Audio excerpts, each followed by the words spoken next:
single last one of us has a special gift to give to the world. Every one of us. There's no one left out of this equation. Like no one. Whatever you do, like if you show up in love, you'll be successful. Yeah. You know? Hi, I'm Kelsey Foremost, and this is Find Your Magic. Find Your Magic is a series of conversations with entrepreneurs, creatives, experts, and friends that explores what it's really like to do what you love. We're talking about everything from business to the creative process to mental health and everything in between. So grab a cup of tea and join the conversation as we take a look behind the scenes of success at what it really takes to find your magic.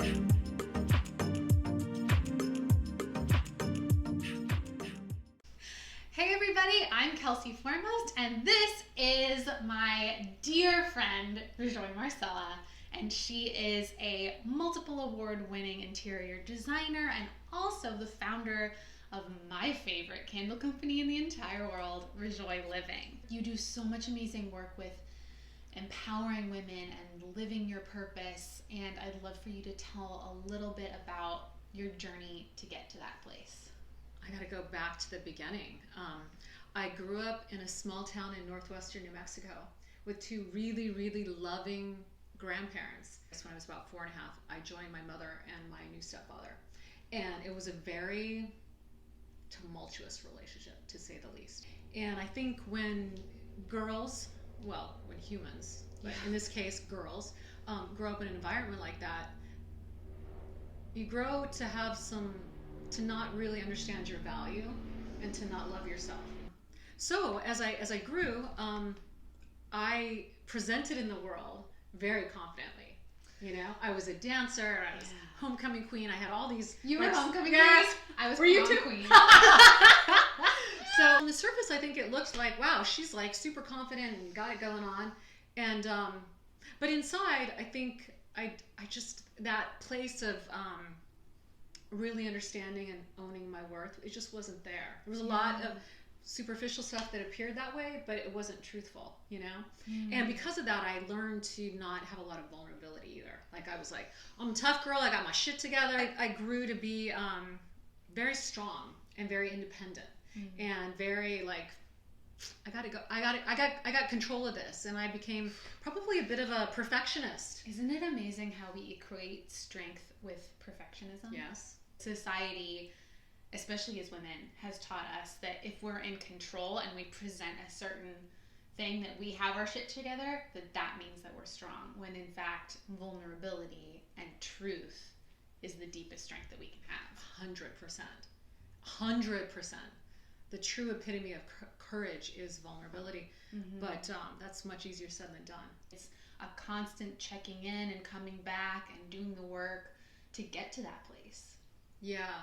And I think sometimes you have to like fall down and bump your head like really hard. Like in my case, you know, being Miss Independent, in some ways I've gotten rewarded for it.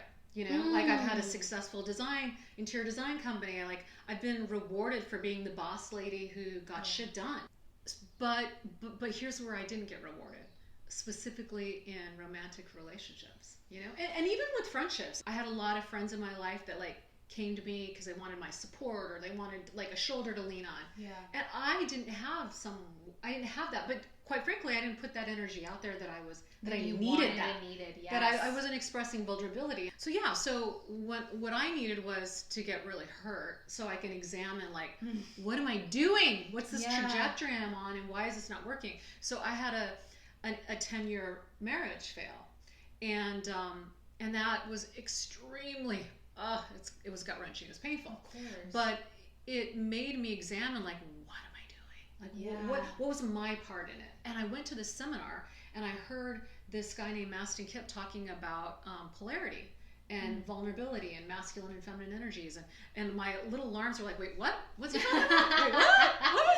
Like something in me is telling me I need to pay attention to this. Yes. And for any of you lady bosses out there, and I know there's a lot of you, including you and including me, you know, we can run our businesses, we can be fiercely independent, but how do we do, I think the poetry and the beauty of life is how do we do that and still maintain our femininity, our vulnerability, and our softness?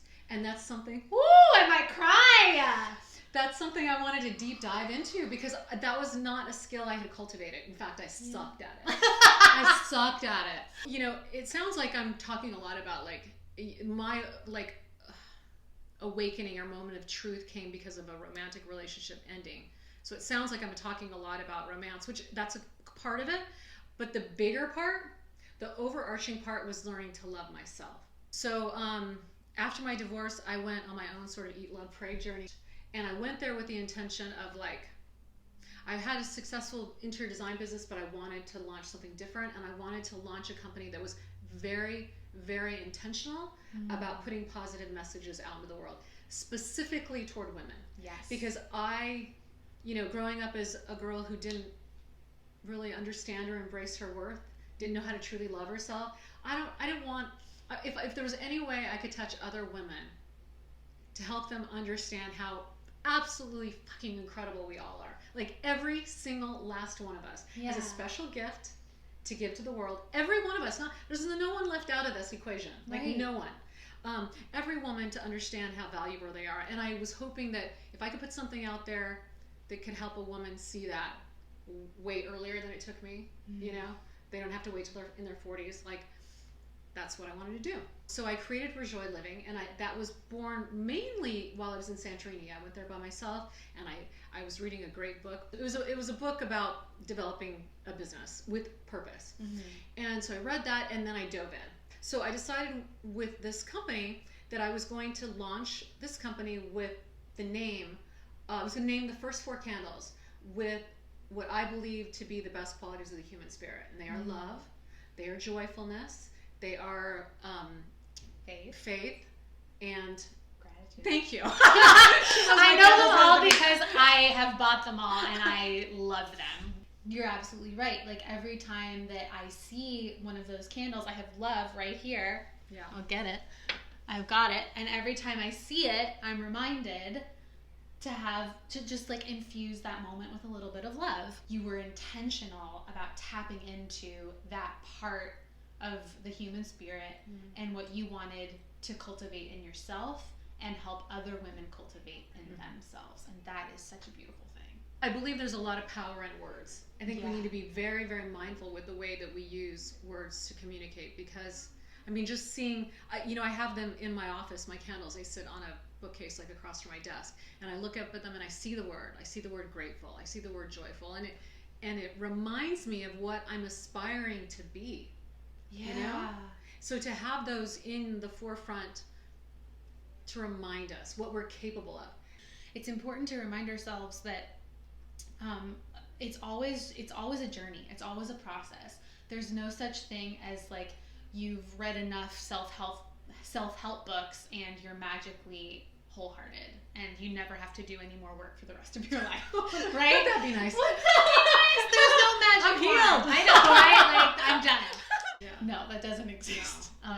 But it's such an important thing to remind myself of, is that it is a constant journey, and it's about, like you said, just constantly reminding yourself of what you're capable of. We often forget that failure or those moments where we're not our best selves aren't just possible, they're going to happen. Like there are going to be those moments where the business isn't doing well, or the relationship fails, or something traumatic or devastating happens. And surrounding yourself with messages like that, or mindfully having your purpose be your business, is such a beautiful way to get back on that track faster. Well, it's interesting. My intention was to like inspire and empower other women, but the truth, and that drives me 100%, 1,000%. But in the process, I'm healing myself too. You know, like every time we write something, I'm reminded.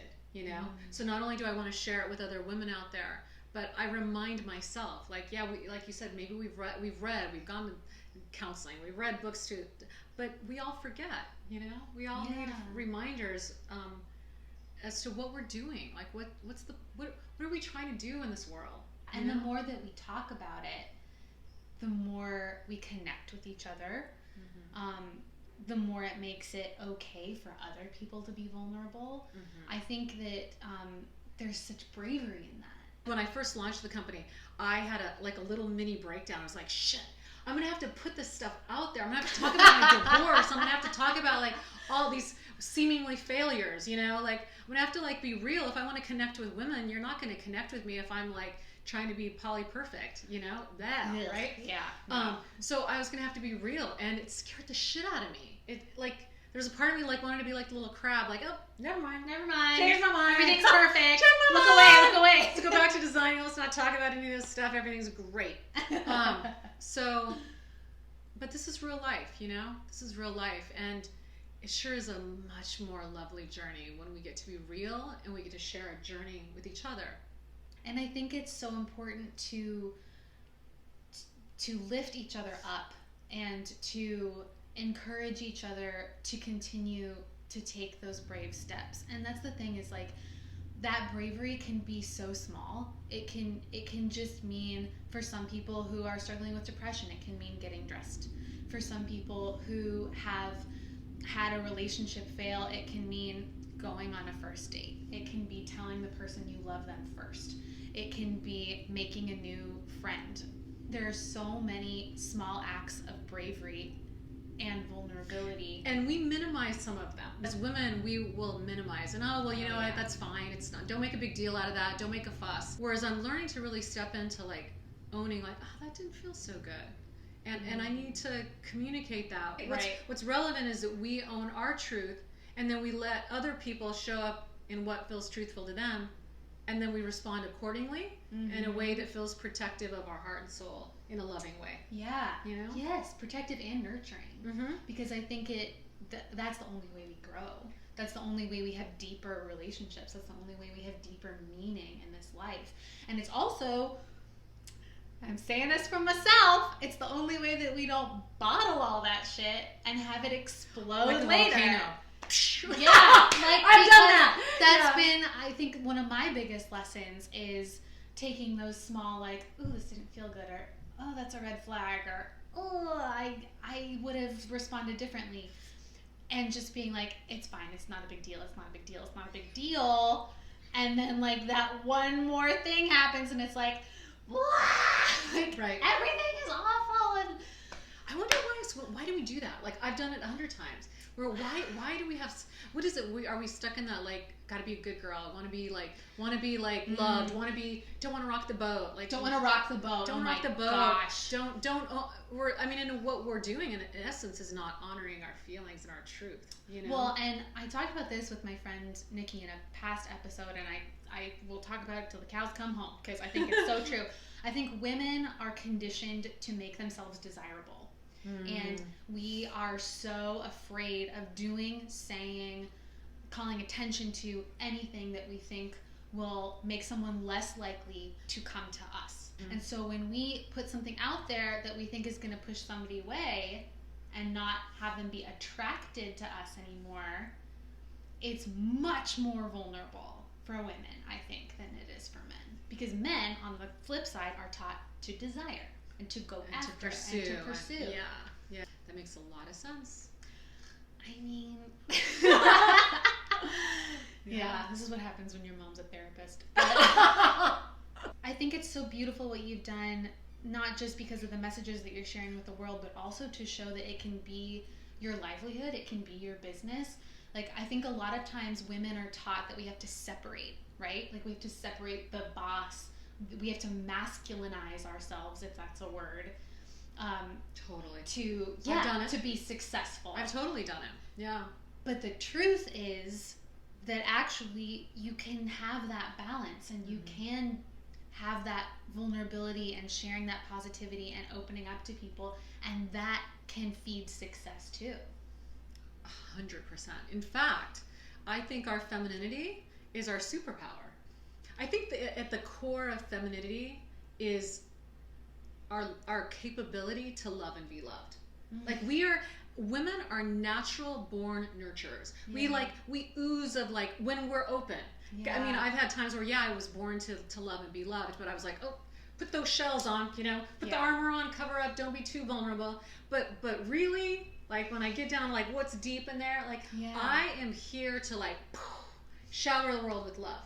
I think it's so beautiful and important to say that nurturing energy, that feminine energy, feeds success. Yes. It's not a hindrance to success. Because here's the thing.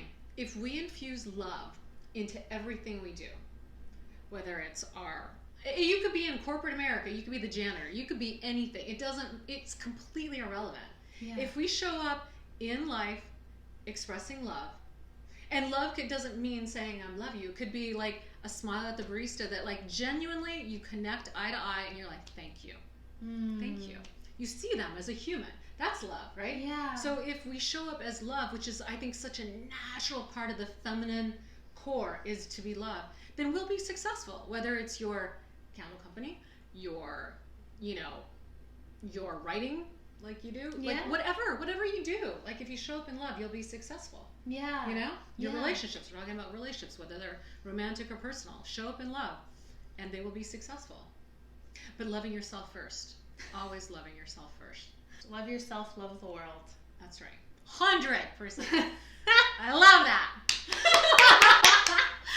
I just love you so much. I'm so grateful for you. I'm so happy that you're here sharing your experiences and your truth, because it's going to help a lot of people and all the things. Thank you. I love you. I love you. This has been another episode of Find Your Magic. I'm Kelsey Foremost. This is Rejoy Marsella. I'm going to have all of her information in the show notes below. Please go check out her candle company, Rejoy Living. All of her candles are made from 100% eco-friendly materials. Just a little plug there because I love her so much. Please go check her out. Thank you for being here, and we'll see you next time.